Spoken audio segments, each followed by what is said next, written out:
Can I say something that might offend some people? Some of you apologize so much that "I'm sorry" has completely lost its value. You say sorry today, tomorrow you repeat the same thing, next week you repeat the same cycle. Then you wonder why your spouse no longer believes your apology. Here is the truth. An apology without change is just another conversation. Real apologies don't just change your words, they change your behavior. So let's talk about it. Hi, my name is Nelly. If you're new here, I create content to help women build thriving marriages, understand men better, and create peaceful homes. If that sounds like something you need, make sure you subscribe because I post videos every week. Growing up in Nigeria, we are used to saying sorry. Sorry has become a common language to the Nigerian people. Someone bumps into you, you tell them sorry. Someone sneezes around you, you tell them sorry. Someone looks unhappy, you still tell them sorry. It has become part of our culture. And there is nothing wrong with being polite.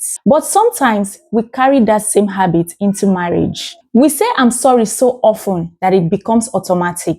The words are easy to come out, but nothing actually changes. And that is where the real problem begins. My neighbor was complaining to my husband and I some time ago that he has told his wife several times that he doesn't like being interrupted whenever he's trying to explain something. And the wife apologizes, "I'm sorry." 2 days later, she interrupts him again. She reminded her and she says, "I'm sorry." The following week, the same thing happens again.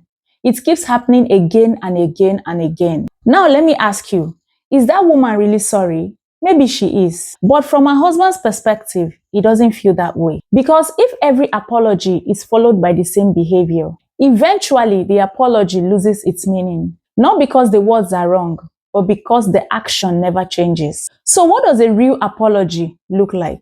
A real apology has 3 parts. The first one is acknowledging what you did, not making excuses, not blaming your spouse, but simply saying, "I know I hurt you." The second one is taking responsibility. Instead of saying, "I'm sorry you feel hurt," say instead, "I'm sorry for what I did." There is a big difference. One accepts responsibility, the other shifts responsibility. And finally, a real apology should include change, because change is what gives an apology credibility. Without change, your words become empty. So why do you think people stop believing you when you apologize? Have you ever heard the saying, "Action speaks louder than words"? It's true.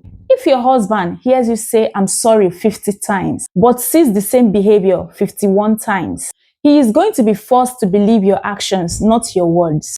Trust is built through consistency, and consistency is what makes an apology believable.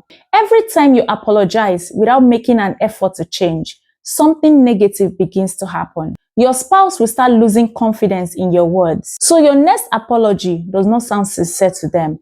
It sounds predictable. And eventually they'll begin to think whenever you apologize, "Oh, here we go again." And that is dangerous for marriage. Because when people stop believing your words, rebuilding trust becomes much harder. I'm not saying that you will never make the same mistake again. You will, because we are all human. Growth takes time. The goal is not for you to become perfect. The goal is for you to progress one step at a time. If you're sincerely trying to change, if you're sincerely trying to make adjustments, if your spouse can see that you are putting in the efforts, that's a very different thing from repeating the same behavior without any intention of changing. Grace still has a place in marriage, but grace should never become an excuse to stay the same. The next time you tell your spouse "I'm sorry," pause for a moment and ask yourself this question: what am I going to do differently? Because that is the question that determines whether your apology has power. Your spouse does not just need to hear your regrets. They need to see your commitment. One thing I have learned about marriage is this: healing does not happen because people say the right words.